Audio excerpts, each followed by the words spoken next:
SMS DMS में आपका हार्दिक स्वागत है। आज हम आपको कुछ महत्वपूर्ण जानकारियां देने जा रहे हैं। हिंदू पंचांग के मुताबिक ज्येष्ठ मास 27 मई से शुरू हो चुका है। ऐसे में ज्येष्ठ मास के कृष्ण पक्ष की एकादशी तिथि आज कल को पड़ रही है। इस एकादशी व्रत को अपरा एकादशी या अचला एकादशी के नाम से जाना जाता है। धार्मिक मान्यताओं के अनुसार एकादशी व्रत का विधान भगवान विष्णु की उपासना के लिए है। पौराणिक मान्यताओं है कि अपरा एकादशी का व्रत व पूजन करने से व्यक्ति के पाप मिट जाते हैं और भक्त की सभी मनोकामनाएं पूरी होती हैं और मोक्ष की प्राप्ति होती है। यदि आप भी आज कल अपरा एकादशी व्रत करना चाहते हैं तो इसके शुभ मुहूर्त और नियमों का पालन करते हुए पूजा अर्चना करें। अपरा एकादशी तिथि और शुभ मुहूर्त। अपरा एकादशी तिथि प्रारंभ 5 जून 2021 को 4:07 पर। अपरा एकादशी तिथि समाप्त 6 जून 2021 को सुबह 6:19। अपरा एकादशी व्रत पारण मुहूर्त 7 जून 2021 को सुबह 5:12 से सुबह 7:59 तक। आइए जानते हैं इस व्रत की पूजा विधि। अपरा एकादशी के दिन सुबह जल्दी उठें और नित्य कर्म के बाद पूजा स्थल पर बैठकर भगवान विष्णु की मूर्ति पूजा चौकी पर स्थापित करें। भगवान विष्णु को पीले फूल, ऋतुफल और तुलसी दल अर्पित करें। एकादशी व्रत का संकल्प लें और फिर धूप दीप जलाकर भगवान की आरती करें। एकादशी व्रत के दिन फलाहार व्रत रखें। शाम को फिर से भगवान की आरती करें और फलाहार करें। एकादशी व्रत के दूसरे दिन द्वादशी तिथि को शुभ मुहूर्त में व्रत का पारण करें और किसी गरीब को भोजन कराएं और दान दक्षिणा देकर विदा करें। आइए जानते हैं अपरा एकादशी का क्या महत्व होता है। महाभारत काल में युधिष्ठिर के अनुरोध पर भगवान श्री कृष्ण ने अपरा एकादशी व्रत के महत्व के बारे में पांडवों को बताया था। इस व्रत का पालन करते हुए ही पांडवों ने महाभारत का युद्ध जीता था। धार्मिक मान्यता यह है कि अपरा एकादशी व्रत रखने से अपार धन की प्राप्ति होती है और व्यक्ति के पापों का अंत होता है। जातक सभी मनोकामनाएं पूरी होती है। अपरा एकादशी के व्रत के प्रभाव से ब्रह्म हत्या, भूत योनि, दूसरे की निंदा, पर स्त्री गमन, झूठी गवाही देना, झूठ बोलना, झूठे शास्त्र पढ़ना या बनाना, झूठा ज्योतिष बनना या झूठा वैद्य बनना आदि सभी पाप नष्ट हो जाते हैं। अब बढ़ते हैं अगली जानकारी की तरफ। वट सावित्री व्रत ज्येष्ठ मास के कृष्ण पक्ष की अमावस्या तिथि को रखा जाता है। यह व्रत सुहागिन महिलाएं अखंड सौभाग्य और संतान प्राप्ति के लिए रखती है। हिंदू धर्म में वट सावित्री व्रत सुहागिन महिलाओं के लिए बेहद खास स्थान रखता है। हिंदू ग्रंथों के अनुसार वट सावित्री व्रत सुहागिन महिलाएं अपने पति की लंबी आयु के लिए रखती हैं। इस व्रत में महिलाएं वट वृक्ष की पूजा करती हैं और वृक्ष के चारों ओर परिक्रमा करती हैं।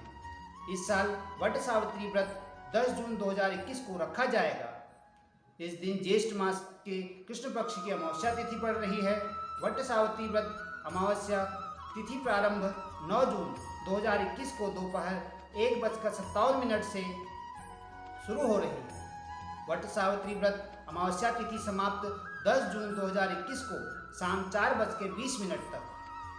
वट सावित्री व्रत का पारण 11 जून 2021 को हुआ। आइए जानते हैं वट सावित्री पूजा सामग्री व पूजा की विधि। सावित्री सत्यवान की मूर्तियाँ, बांस की टोकरी, बांस का पंखा, लाल कलावा, धूप, दीप, घी, फल, फूल, रोली, सुहाग का सामान, पूड़ियाँ, बरगद का फल, जल से भरा कलश। वट सावित्री व्रत के पावन दिन पर सुबह जल्दी उठकर स्नान आदि से निवृत्त होने के बाद घर में पूजा स्थल पर दीप प्रज्वलित करें और व्रत का संकल्प लें। इसके बाद टोकरी में समस्त पूजन सामग्री के साथ सावित्री और सत्यवान की मूर्ति लेकर वट वृक्ष की पूजा के लिए जाएं। वहां वृक्ष के नीचे सावित्री और सत्यवान की मूर्ति को स्थापित कर मूर्ति और वृक्ष पर जल अर्पित करें। इसके बाद सभी पूजन सामग्री चढ़ाएं। अब लाल कलावा को वृक्ष में 7 बार परिक्रमा करते हुए बांधे। उसके बाद व्रत कथा सुने, आरती करें और हाथ जोड़कर प्रणाम करें। बढ़ते हैं अगली जानकारी की तरफ। सनातन धर्म में हवन करवाने की परंपरा बहुत पहले से चली आ रही है। हमारे ऋषि मुनि प्राचीन समय से ही यज्ञ हवन करते चले आए हैं। आज के समय में भी कोई भी अनुष्ठान हो तो हवन अवश्य करवाया जाता है। चाहे कोई मन्नत हो या फिर विशेष पूजा अनुष्ठान, हवन अवश्य करवाया जाता है। हिंदू धर्म में विवाह जैसा शुभ बंधन संस्कार भी हवन की अग्नि के फेरे लेने पर ही पूर्ण माना जाता है। हवन में कई तरह की सामग्री का प्रयोग किया जाता है और मंत्रोच्चार करते हुए हवन किया जाता है, जिससे पूरे वातावरण में सकारात्मकता का प्रभाव होता है। हवन करवाने का न केवल धार्मिक बल्कि वैज्ञानिक महत्व भी माना जाता है। हिंदू धर्म में पूजा पाठ करने के बाद हवन करना शुभ माना जाता है। मान्यता है कि बिना हवन किए पूजा अधूरी रह जाती है।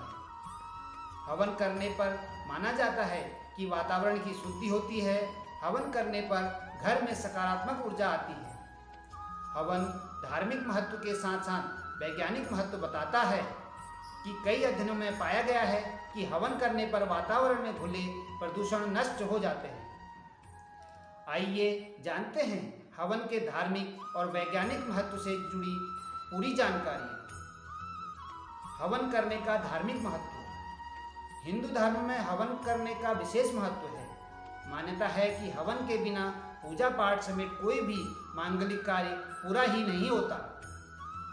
यदि कोई भी व्यक्ति ग्रह दोष से पीड़ित है तो उसे हवन करवाना चाहिए। इससे ग्रहों की दशा से शांति होती है। हवन खत्म होने के बाद ब्राह्मणों को भोजन करना चाहिए, फिर वस्त्र और मुद्रा का दान भी देना चाहिए। वास्तु दोष दूर करने के लिए भी हवन किए जाने का प्रावधान है। इससे घर में सकारात्मक ऊर्जा उत्पन्न होती है। वहीं भवन निर्माण के लिए भूमि पूजन से लेकर गृह प्रवेश तक के कार्यक्रमों में हवन करने का विधान है। मान्यता है कि हवन करने से घर आंतरिक और बाहरी वातावरण शुद्ध और पवित्र बना रहता है। वैज्ञानिकों के अनुसार हवन से निकलने वाला धुआं वायुमंडल को शुद्ध कर देता है। हवन की जाने वाली सभी सामग्री सेहत के लिए बहुत लाभदायक होती है। हवन सामग्री में आम की लकड़ी, बेल, नीम, कलीगंज, पीपल की छाल, पलाश का पौधा, देवदार की जड़, बेल, कपूर, शक्कर जौ, चावल, चंदन की लकड़ी शामिल रहती है। वैज्ञानिकों के अनुसार हवन में गाय का गोबर से बने गोइठा का भी उपयोग किया जाता है, जिससे करीब 94% हानिकारक जीवाणु नष्ट हो जाते हैं। इसके साथ ही हवन करने से कई प्रकार की हानिकारक बीमारियों से मुक्ति मिलती है। हवन का धार्मिक महत्व। हवन कई तरह की मन्नतों और कार्यों की पूर्ति के लिए करवाया जाता है। देवी देवताओं का आशीर्वाद प्राप्त करने के लिए विशेष हवन करवाया जाता है। इसके साथ ही ग्रह शांति के लिए भी नवग्रह शांति हवन करवाया जाता है। इससे सभी ग्रह अनुकूल होते हैं और जीवन की समस्याओं से छुटकारा मिलता है। अक्सर आपने देखा सुना होगा कि हवन चाहे किसी भी पूर्ति के लिए किया जाए, जब उसमें आहुतियाँ डाली जाती हैं तो स्वाहा शब्द का उच्चारण किया जाता है। मगर क्या आप जानते हैं कि आखिर क्यों हवन या यज्ञ आदि के दौरान स्वाहा शब्द दोहराया जाता है? अगर नहीं तो चलिए हम आपको बताते हैं कि इससे संबंधित कुछ खास जानकारी। प्रचलित धार्मिक मान्यताओं के अनुसार असल में स्वाहा अग्निदेव की पत्नी है, जिस कारण जब हवन के दौरान मंत्र जाप के बाद इनके नाम का उच्चारण किया जाता है। कहा जाता है स्वाहा का अर्थ होता है सही रीति से पहुंचना। तो आम भाषा में इसका मतलब जरूरी पदार्थ को उसके प्रिय तक सुरक्षित पहुंचाना होता है। धर्मशास्त्री बताते हैं कि श्रीमद् भागवत गीता व शिव पुराण में इनसे संबंधित काफ़ी उल्लेख पढ़ने सुनने को मिलता है। इसमें किए गए वर्णन के अनुसार मंत्र पाठ करते हुए स्वाहा कहकर हवन सामग्री भगवान को अर्पित किए जाने का विधान है। शास्त्रों के अनुसार यज्ञ चाहे किसी भी तरह की मनोकामना आदि के लिए किया जाए, अगर उसे देवता ग्रहण न करें तो वह यज्ञ पूर्ण नहीं माना जाता। अब सवाल ये है कि देवता इसे ग्रहण करते कैसे हैं? तो आपको बता दें, देवताओं तक हवन तब पहुंचता है जब हवन में आहुति डालते समय स्वाहा शब्द उच्चारण करते हैं। जी हाँ, कहा जाता है अग्नि के द्वारा ही स्वाहा में से हवन देवताओं को अर्पण किया जाता है। ऋग्वेद, यजुर्वेद आदि वैदिक ग्रंथों में अग्नि की महत्ता पर अनेक सूक्तों की रचनाएं हुई हैं। इससे जुड़ी कथाओं के अनुसार स्वाहा दक्ष प्रजापति की पुत्री थी, जिनका विवाह अग्निदेव के साथ हुआ था। कहा जाता है अग्निदेव केवल अपनी पत्नी स्वाहा के माध्यम से ही हवन ग्रहण करते हैं तथा उनके माध्यम से ही भविष्य आवाहन किए गए देवता को प्राप्त होता है। इससे जुड़ी अन्य पौराणिक कथा के मुताबिक अग्निदेव की पत्नी स्वाहा के पावक, पौमान व शुचि नामक 3 पुत्र हुए। स्वाहा की उत्पत्ति से एक और रोचक कहानी के अनुसार स्वाहा प्रकृति की ही एक कला थी, जिसका विवाह अग्नि के साथ देवताओं के आग्रह पर संपन्न हुआ था। भगवान श्री कृष्ण ने स्वाहा को वरदान दिया था कि उन्हीं के माध्यम से देवता भविष्य को ग्रहण कर पाएंगे। सभार, डेली हंट, डेली होम, भक्ति सागर SMS DMS। नमस्कार।